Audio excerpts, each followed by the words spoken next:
save a matter of leave, basically. Good evening, everyone. So first and foremost, welcome to Infinte Abilities, incorporating diversity and accessibility into costumes here at New York Comic Con 2021. Before I begin, I want to just note that recording it in VR,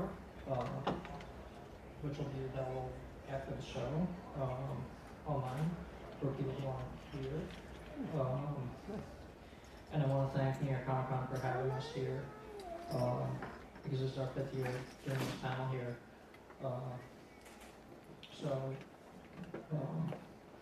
From that, I'll start with introductions. My name is Joseph Munisteri.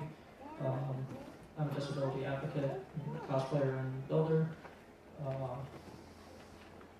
I'll pass the mic around and have everyone else introduce themselves.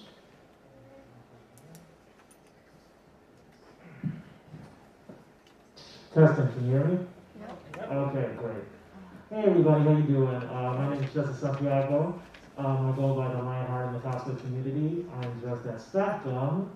I am a disabilities advocate part-time, and I am a content creator. It is very nice to see all of you.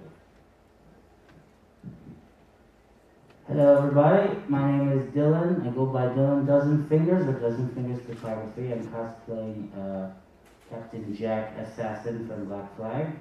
And is there something else I was supposed to say? That's it?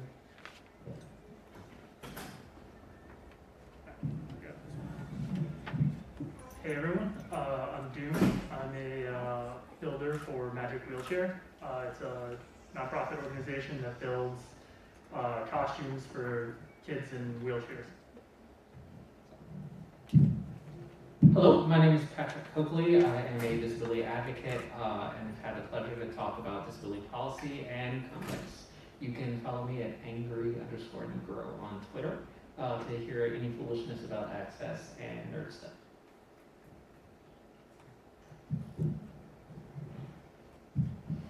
Hi, I'm Rebecca Coakley. See, pronouns are she, hers. This is a work thing. It's not really working. So let's see. My favorite nerd guns are Legos, and more Legos. Legos are cheaper than therapy, so it's really well. Not much cheaper, depending on what you like. And I'm a political strategist by day and a philanthropist. And this is stuff that we care about.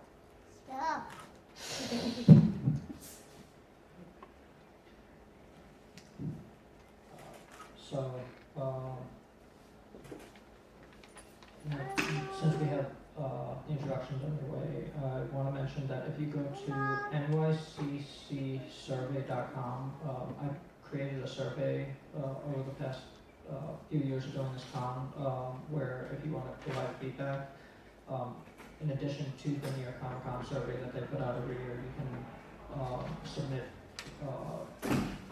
open-ended responses that make sure that it gets sent directly to the Repop team. So again, that's nyccsurvey.com. And now from that, each of us are gonna share a story about cosplay and how it taught us life skills, help the community, and improved accessibility. Justin, do you want to start? Sure. Okay, I didn't want to scream at anybody right now, so. Okay. So cosplay for me was a very pivotal thing in my life. It's actually my anniversary. I've done this for 10 years. When I first started this, thank you guys. The first time I did this, I was socially awkward. I am learning about myself and my identity, being autistic. And being able to dress up in a costume and be a character tells you to be this other person. It helps you to see another part of yourself that you didn't realize that was hidden inside of you. And I thought to myself, wow, if this confidence and courage and ability to speak to other people and make friends, and like cosplay is such an amazing technique. So I thought to myself, I'm gonna go to school, do recreational therapy, and help, no matter what age group, show them how cosplay can benefit it and how you can use those techniques from the conventions and put it to your outside life. And I swear, I've seen so much improvement that cosplay builds on creativity while being free to be yourself. For people with disabilities of all ages, using their imagination can open up their minds to possibilities that can be used in the everyday life. And I am so grateful, and I got to be best friends with a lot of the people right here on the stage.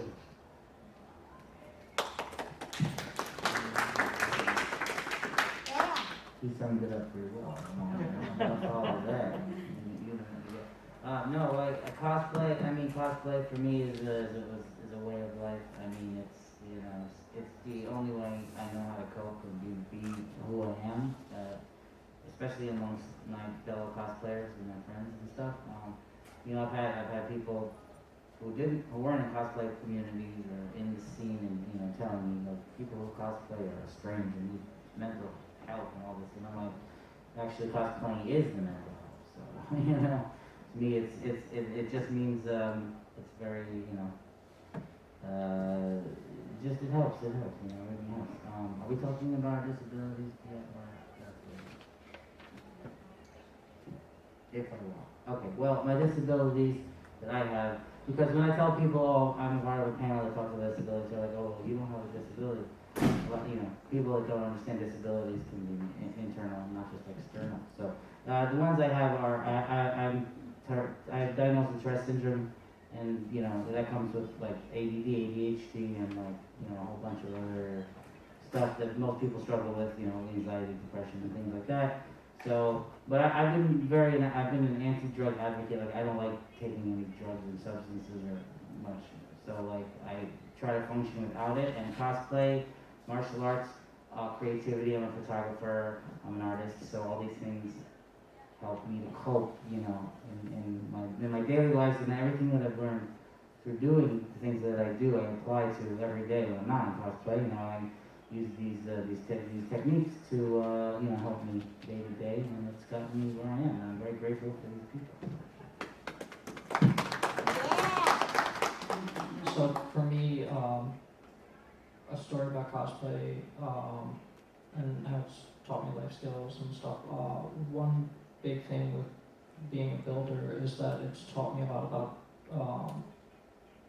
thinking outside the box and learning skills about trades and doing, in addition to building costumes, but doing things like home repair and stuff like that, because we're using a lot of the same tools when building costumes. And as a result, that's helped me with building a community, whether it be helping organize a group of people to meet up and build together, or offering advice on ways to find cost-effective accessibility options within a community for certain problems that might occur.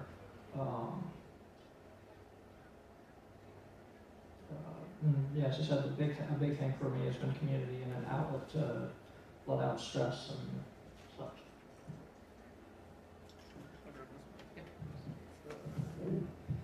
Hey guys, so I'm a builder for Magic Wheelchair. This is my second year building for them.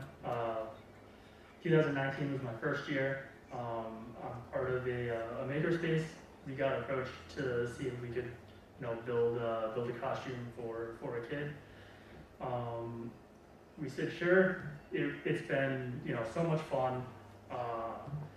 Me and my friends basically built this giant car costume around this wheelchair for this kid. It was like this race car. It was very cool. Out of PVC, and we laser cut a bunch of things out of coroplast and whatever else.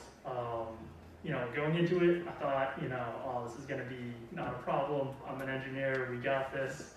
I was very wrong. It was incredibly difficult, and those skills were not as transferable as I had thought.